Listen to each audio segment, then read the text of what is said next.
fait, il y a des évolutions, je pense, qui sont à deux niveaux. Il y a des évolutions très, très profondes, des transformations de long terme, la plus importante sur les 20 dernières années étant le développement du digital et du e-commerce, évidemment. Donc on y reviendra. Et puis il y a le contexte économique et sociologique général dans lequel s'inscrit le commerce, quelles que soient les formes de commerce avec lesquelles on adresse les consommateurs.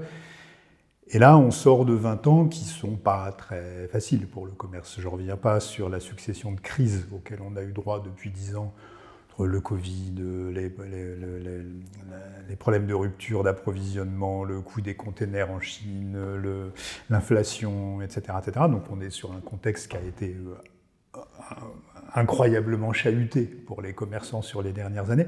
Mais même si on laisse de côté le chaos du monde et les conséquences qu'il peut avoir sur l'activité économique des commerçants, on est sur les 20 dernières années, de toute façon, sur un contexte économique et sociétal qui est quand même pas très facile pour la consommation. Le pouvoir d'achat a peu augmenté, et surtout le pouvoir d'achat libéré de ce qu'on appelle les dépenses contraintes. C'est-à-dire une fois que vous avez payé votre loyer, remboursé les crédits, les abonnements téléphone, Netflix et compagnie, il vous reste les dépenses arbitrables dans votre budget, c'est-à-dire ce que vous choisissez de dépenser plutôt en textile, plutôt en alimentaire, plutôt, etc. Et ce pouvoir d'achat libéré, ces dépenses arbitrables, depuis 20 ans, elles n'ont quasiment pas augmenté pour la quasi-totalité des Français. Et c'est important parce que ça veut dire que pour les commerçants, chaque croissance de chiffre d'affaires, chaque développement se fait forcément aux dépens d'autres commerçants. Ça s'appelle la concurrence, mais ça veut dire que la concurrence est devenue un jeu à somme nulle, en fait. Alors qu'avant, on était habitué à avoir de la croissance, du progrès, du développement quantitatif de la consommation. Et donc ça veut dire que, par exemple, aujourd'hui, quand vous créez un mètre carré de surface commerciale de magasin qui n'existait pas avant, bah, ce mètre carré, le chiffre d'affaires qu'il va réaliser n'est pas nourri par la croissance. Il est nourri par les ventes qu'il va aller prendre sur les commerces d'à côté. Du coup, ça fait que l'intensité concurrentielle, la dureté de la bagarre concurrentielle entre commerçants est beaucoup plus importante que ce qu'elle était historiquement. Donc ça, c'est une vraie quand même transformation. Donc le métier est devenu plus exigeant, en d'autres termes.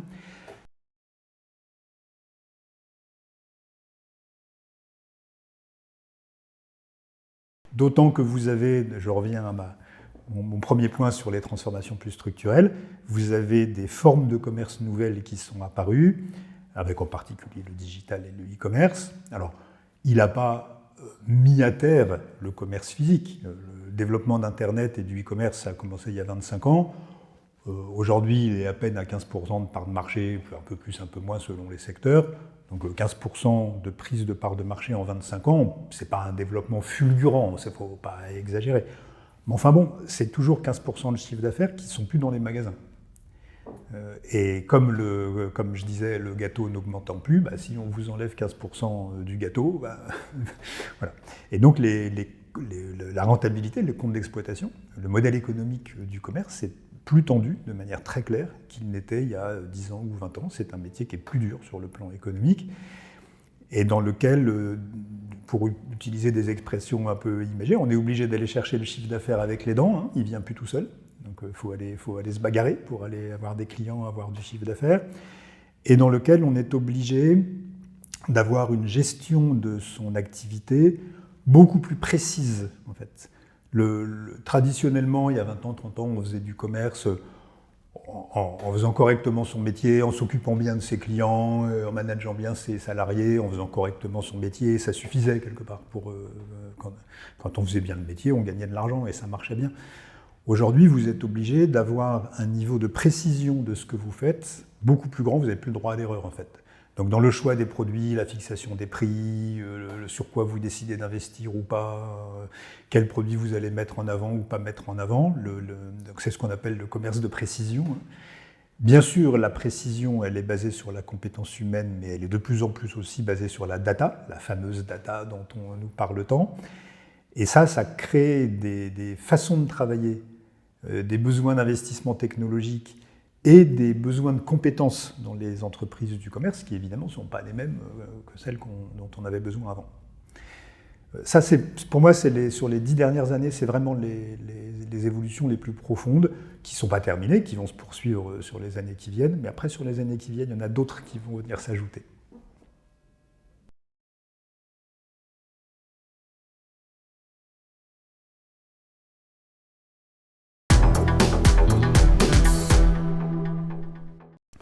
À côté de ça, vous avez 3 grandes transformations structurelles qui sont déjà engagées, mais qui sont loin d'avoir fini de transformer le commerce, avec à la fois les contraintes que ça met sur les commerçants existants et les opportunités d'innovation et d'amélioration que ça permet d'aller chercher. La première, c'est la transformation digitale, donc elle est déjà bien installée, elle n'est pas terminée. Les clients sont plus omnicanaux que ne le sont les commerçants. Pour un client, et en particulier les générations on va dire de moins de 50 ans, sont des gens pour qui le fait de combiner du magasin, du online, les différents canaux, une fois l'un, une fois l'autre, selon les scénarios et les humeurs, pour eux c'est complètement évident et naturel, alors qu'il y a encore beaucoup de commerçants qui n'ont pas complètement fini le travail d'entremêler et de rendre parfaitement fluide le passage entre leur site internet et leur magasin. Mais ça, je dirais, on voit bien ce qu'il faut faire, on a une assez bonne idée, une bonne maîtrise des sujets, c'est juste que c'est compliqué, ça coûte un peu d'argent, il faut transformer les modèles et on n'a pas fini de le faire, mais on est en chemin. Demain, tous les commerçants, les petits comme les grands dans tous les secteurs, seront d'une manière ou d'une autre complètement omnicanaux, c'est un process qui est en cours.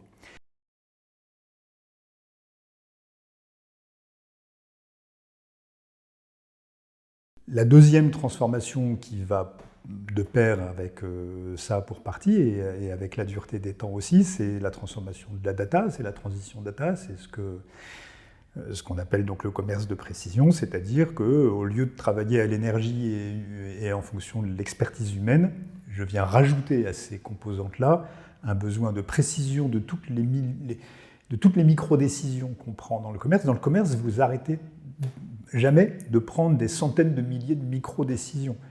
Vous avez des milliers ou des dizaines de milliers de produits. Pour chacun, il faut décider à quel prix vous le vendez. Est-ce que vous faites une promo? De combien vous faites la promo? Est-ce que vous en commandez un peu, beaucoup, pas du tout? Est-ce que vous le mettez dans tous vos magasins? Pas dans tous vos magasins. Enfin, c'est des centaines de milliers de micro-décisions. Si vous voulez prendre des décisions le plus précises possible, le cerveau humain, il va juste pas assez vite pour mettre de l'intelligence derrière chacune des micro-décisions. Et c'est à ça que sert la data, et en particulier l'espérance que l'on place dans les nouveaux modèles d'IA très élaborés, c'est que ça permet de mettre un peu d'intelligence et donc de précision dans chacune de ces micro-décisions. Donc ça, c'est une transformation qui est engagée.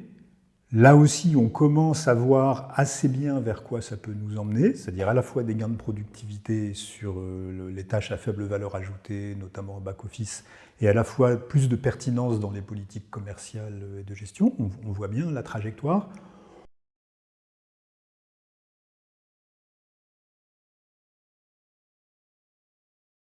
Et la troisième transformation très profonde qui, elle, pour le coup, ne fait que s'esquisser, c'est la transition RSE, et notamment la décarbonation des modèles. Le moins qu'on puisse dire, c'est que si on considère qu'on a déjà commencé à monter l'escalier, on n'a monté que la première marche, il y a une prise de conscience qui est très claire dans la tête des dirigeants du commerce maintenant. Ce n'était pas le cas il y a 4-5 ans. Là maintenant, c'est clair pour tout le monde qu'il va falloir absolument trouver des solutions. Parce que d'abord, sinon un jour l'humanité va disparaître, si on ne trouve pas les solutions, ce sera embêtant quand même pour les commerçants. Et d'autre part, parce qu'un jour ou l'autre, soit le législateur, soit le consommateur obligeront tous les commerçants à être plus vertueux de ce point de vue-là. Et puis en tant qu'être humain, les dirigeants du commerce, c'est des êtres humains comme les autres, et ils ont envie de faire des choses bien pour l'humanité et d'être utiles, évidemment. C'est extraordinairement compliqué. À la fois d'un point de vue très, j'allais dire, quasi existentiel, le rôle du commerce, c'est de donner aux gens envie de consommer des choses dont ils n'ont pas vraiment besoin quand même. Si les consommateurs consommaient que ce dont ils ont vraiment besoin, on n'aurait pas notre civilisation serait un peu différente. Donc malgré tout, le commerce, ça consiste à vendre à des clients de plus en plus pauvres, de plus en plus de produits dont ils ont de moins en moins envie. Bon.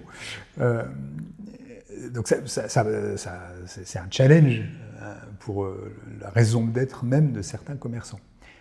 Au-delà de ça, dans la façon de faire le métier, décarboner des modèles qui n'ont pas été conçus pour ça, et décarboner de toute façon n'importe quel échange économique qui, par nature, arrive du carburant assez vite et de la matière première, c'est très très compliqué. Il y a des tas de choses absolument formidables à inventer.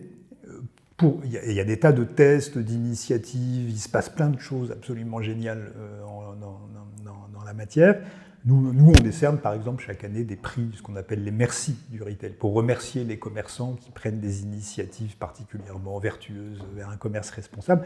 Et donc on surveille tout ça, et il y a des dizaines et des dizaines d'expérimentations, de thèses, de nouveaux modèles qui sont formidables.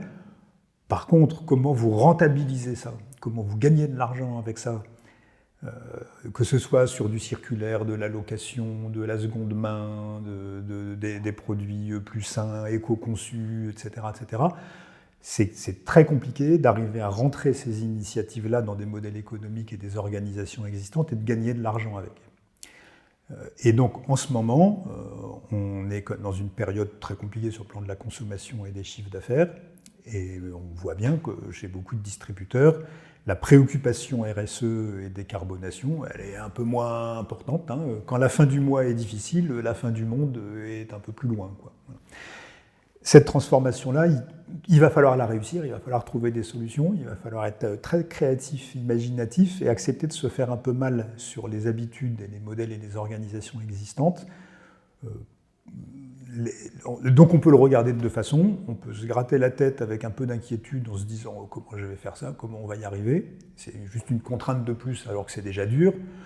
Ou on peut se dire « ok, les vieux modèles, c'est plus dur de gagner de l'argent avec les vieux modèles, ils sont un petit peu à bout de souffle, c'est l'occasion de faire muter mon modèle et de le réinventer de manière à la fois plus vertueuse envers la planète et l'humanité, et avec des leviers de rentabilité un peu différents que la course au volume, de plus en plus de produits neufs sur lesquels est né en fait historiquement le grand commerce.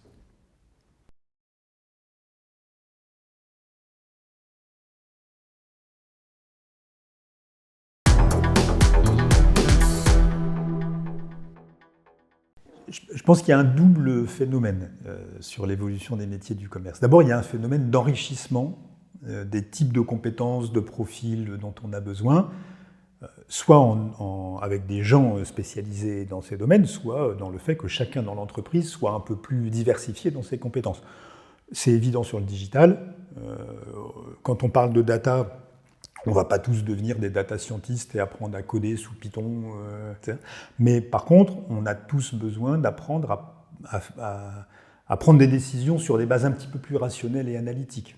Et c'est vrai pour tout le monde dans l'entreprise. Donc dans l'entreprise, vous aurez des data scientists et puis vous aurez des opérationnels qui devront prendre l'habitude d'utiliser un peu plus la data pour leurs décisions. Donc c'est vrai pour les dimensions RSE. C'est des compétences nouvelles. Quand vous demandez à un vendeur dans un magasin, non pas seulement de vendre le produit, mais d'être capable de racheter un produit d'occasion en évaluant est-ce que le produit est encore suffisamment en bon état et donc à quel prix je peux le racheter, vous voyez bien, c'est un niveau de difficulté, de responsabilité, et c'est des types de compétences qui ne sont pas tout à fait les mêmes.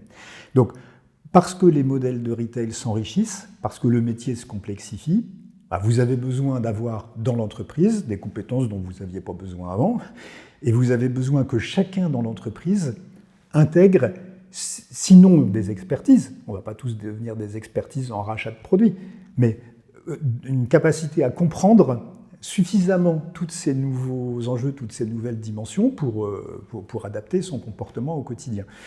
Donc ça, c'est un phénomène d'enrichissement, de complexification, on peut le voir comme ça, mais d'enrichissement. Donc les métiers deviennent plus intéressants et plus riches de ce point de vue-là.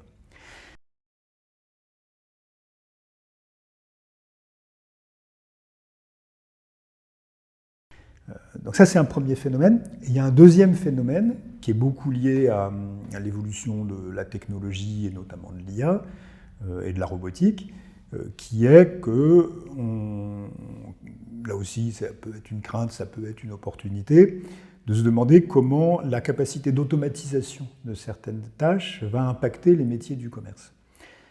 Alors bien sûr, les métiers les plus impactés classiquement, c'est les métiers avec des niveaux de valeur ajoutée moyens, plutôt back-office, ce que ne voit pas le client. Donc c'est les comptables, les aides-juristes, les process administratifs, etc. Ce n'est pas du tout propre au commerce. Dans toutes les entreprises du monde, il y a une tendance à l'automatisation. C'est de l'intelligence artificielle, oui, mais l'intelligence artificielle n'est pas plus intelligente que les humains. Elle n'amène pas de l'intelligence, en fait. Elle amène de la productivité. C'est-à-dire qu'elle fait la même chose que les humains, mais elle le fait tellement plus vite que ça améliore la productivité, donc ça fait baisser les coûts. Donc ça, c'est sur les tâches de back-office. Ça va impacter aussi, par exemple, quand vous allez mélanger l'intelligence artificielle et la robotique, ça va beaucoup impacter les entrepôts. On va probablement avoir une accélération de l'automatisation des fonctions logistiques dans les entrepôts assez marquée. Après, en ce qui concerne les magasins, c'est moins évident de voir quels peuvent être les impacts. Ça va fournir aux gens des magasins des outils qui vont les aider à être plus pertinents, plus efficaces, etc. Par exemple, demain, quand un vendeur passera devant un rayon et constatera qu'il y a une rupture, qu'il manque un produit, au lieu de devoir se connecter à sa tablette ou à son PC pour saisir le code, machin, aller voir dans l'entrepôt quand est-ce qu'il va être livré, etc., il prendra son téléphone ou son assistant mobile et il dira « Hey chat, le produit là, quand est-ce que je vais être livré ?» en langage naturel, en langage parlé, et son assistant digital lui répondra de la même façon. Donc, ça c'est demain, hein, c'est pas quelque chose, la technologie sait déjà le faire, il faut juste le temps que les organisations s'approprient ce genre d'outils. Donc pour les gens de magasin, l'IA et la data et la technologie de manière plus générale va leur amener des outils formidables qui devraient plutôt rendre leur métier plus intéressant et plus riche. Avec peut-être la notable exception des caissières, vieux débat dans le commerce. Pour le moment, la technologie n'a pas vraiment craqué le sujet de l'encaissement, c'est-à-dire qu'en fait, c'est finalement les caisses automatiques ou en libre-service se sont répandues, mais pas dans des proportions aussi systématiques que ce qu'on annonçait il y a une dizaine d'années. Et il y a même des commerçants qui reviennent en arrière par rapport à ça. Mais là, avec l'arrivée des nouvelles générations d'IA et de robotique, il est probable que dans quelques années, on reverra une phase d'automatisation de l'encaissement. Par contre, sur les métiers de vendeur, de management, d'animation des magasins, moi je crois plutôt que tout ça est une chance en fait pour les commerçants. Ça va être exigeant parce que ça va transformer les métiers et ça va obliger à travailler un peu différemment et ça va amener il va falloir accompagner tous ces gens, ces vendeurs, ces chefs de rayon, etc. pour les aider à enrichir en fait ce métier, à accepter une complexité plus forte dans la réalisation de leur métier en termes de diversité des tâches. Par contre, aider par des outils beaucoup plus faciles à utiliser, beaucoup plus faits pour les humains que les systèmes d'information actuels qui sont quand même assez souvent faits pour les informaticiens.